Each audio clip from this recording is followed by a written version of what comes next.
When the Pistons got the number one pick in the 2021 draft, it felt like a major turning point for the franchise. From 2008 to 2021, Detroit had not won a single playoff game, and in that span they had never drafted higher than 7th overall. This team was in NBA purgatory for over a decade, but when they got Cade Cunningham, they appeared to have a franchise player that they could build around. Detroit was now seen as an exciting young team, and many people envisioned great things in their future.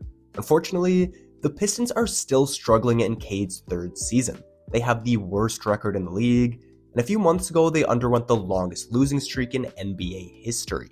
If you just looked at the stats, Cade is the last person you'd blame for their ineptitude. He leads the team in both points and assists, and he has that number one pick cachet.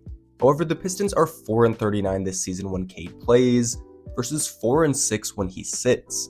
Two of those wins without Cade were against Sacramento and OKC, which are easily Detroit's two most impressive wins of the year. This discrepancy in the win-loss column is too significant to ignore, so in today's video, I'm going to explain why the Pistons have struggled with Cade, how they won games in his absence, and whether they're better off without him going forward. Before I get into it, make sure to leave a like on this video and subscribe. I'm trying to hit 1,000 subscribers by the end of the season, and your support goes a long way. With all of that being said, let's get into the video. While Cade is the most well-known player on the Pistons, he's not the only exciting player on this roster. Jaden Ivy was the 5th pick in the 2022 draft, and in the 10 games Cade sat, Ivy averaged 21.5 points and 5.8 assists.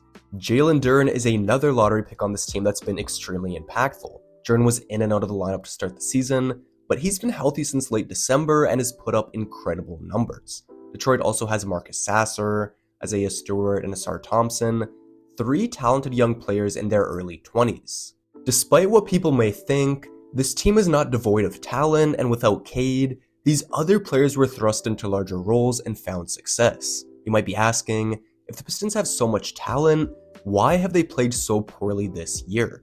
While the players certainly deserve blame, their coaching hasn't helped. Coming into the season, nobody was expecting Detroit to make the playoffs. That should have been especially clear considering two key veterans, Bogdanovich and Monte Morris, were set to miss time early on with injuries. That being said, the development of the core young pieces should have been their main priority. Instead, guys like Jaden Ivy and Asar Thompson were given extremely short leashes, which had to have hurt their confidence at times. To make matters worse, players like Killian Hayes, Isaiah Livers, and Kevin Knox were taking their minutes, and none of them are on the roster anymore. Rather than developing the players with high upside, the Pistons chose to give more minutes to guys that weren't NBA caliber players, weren't spacing the floor, and weren't a clear part of this team's future. The rotations were so bad that the front office reportedly had to step in and have a conversation with Monty Williams. Unfortunately, the problems don't stop there, as Detroit's playstyle with Cade has been very questionable.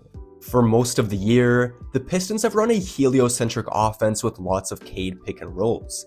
This sounds fine in theory, but considering Detroit was surrounding Cade with multiple non-shooters, this offensive strategy didn't work. As much as I like Cade, I don't see him as this future superstar that you can throw out there with anyone and expect good results. Since he came into the league, Cade has drawn comparisons to Luka Doncic.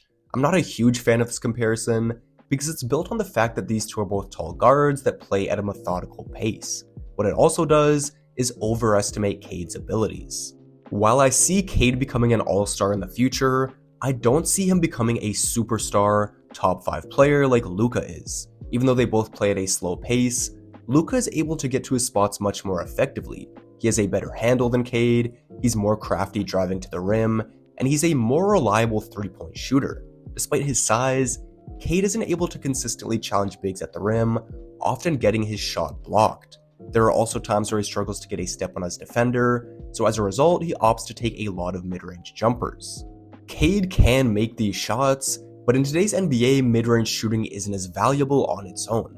For example, SGA is arguably the best mid-range shooter in the league, but he's so great because he's also an elite driver of the basketball. Because Cade was taken first overall though, I feel like people have tried to will him into a superstar, including his own team. When Cade was out, the team didn't rely on one player, which made them harder to guard. Isaiah Livers was also out during this time, which forced Monty to give minutes to other players. In those games without Cade, Detroit was getting contributions from multiple sources, and the ball was moving pretty well. On top of that, Cade's injuries coincided with Jalen Duren's longest stretch of healthy play. He's such a strong interior presence, and he's able to clean up so many misses with his rebounding ability. He's also an underrated passer who can make the right reads when he gets into the paint. However, the most exciting part of the stretch was Jaden Ivy's success in an increased role. I already mentioned that he's put up great numbers without Cade, but it's how he put up those numbers that's impressive. Entering the league, I saw a lot of people comparing Jaden Ivy to Russell Westbrook. He has an explosive first step, great athleticism, and the aggressive mentality to provide tons of rim pressure.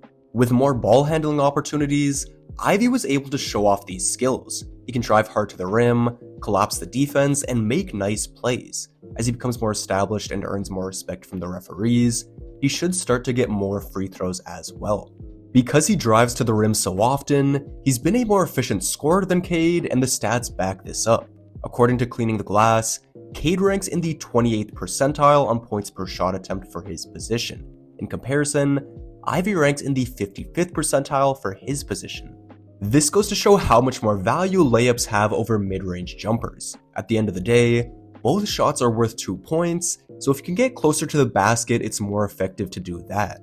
You can argue that Cade is the better all-around player, but Ivy is much better at getting to the rim, and that's a very valuable skill for a guard to have.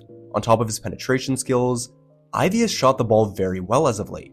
His jump shot has been a work in progress since entering the league, but he's starting to find success. Since January 9th, which was the first game Cade missed due to injury, Ivy has shot 41.6% from 3 on nearly 6 attempts per game. Ivy's had an inconsistent role this season, and he hasn't been able to play freely. However, with the added offensive responsibility, Ivy has played with more confidence and he's taking and making tough shots. Hopefully this is something he can sustain, because if Ivy can have a consistent shooting touch to go with his explosive driving ability, he's going to be a great player for a long time. With that being said, I want Detroit to involve Ivy more even when Cade is playing.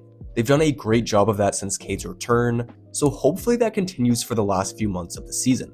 Ivy has shown what he's capable of with the ball in his hands, and getting him more touches would simultaneously take more pressure off of Cade. On the year, Cade is shooting 35.9% on catch and shoot threes, so he's a good enough shooter to space the floor for Ivy. Additionally, putting Cade in more off-ball situations would allow him to attack closeouts, which would make it easier for him to get a step on his defenders. If the Pistons can use Ivy and Cade effectively, and Duren can provide that strong interior presence by staying healthy, this team will be in a great spot.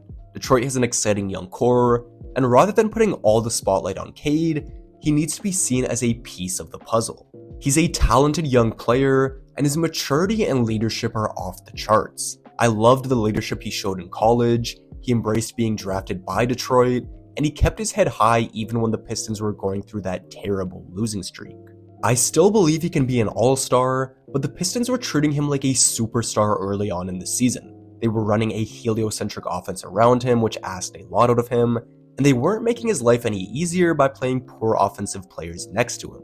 Now that Ivy has a larger role, Duren is in the lineup, and they've traded for nice pieces in Fontecchio and Quentin Grimes, I expect this team to perform much better over the next few months. I don't expect them to run everything through Cade anymore, and I see him being more efficient as a result. Cade was never the problem in Detroit, he was simply the most heralded player on an incredibly dysfunctional team. When he missed time and other players stepped up, I think Monty and the coaching staff finally realized that Ivy, Asar, and Sasser deserved more minutes and needed to be featured more in the offense. For much of the season, the coaches were oblivious to this, but now that they aren't, it will help Cade. I'm confident they'll keep their stretch of good play going, and they'll do so with Cade being a big part of it. Anyways, that's going to be all for today's video. Make sure to leave a like, subscribe, and let me know your thoughts down in the comment section below. With all of that being said, I'm out, and I'll see you in the next video.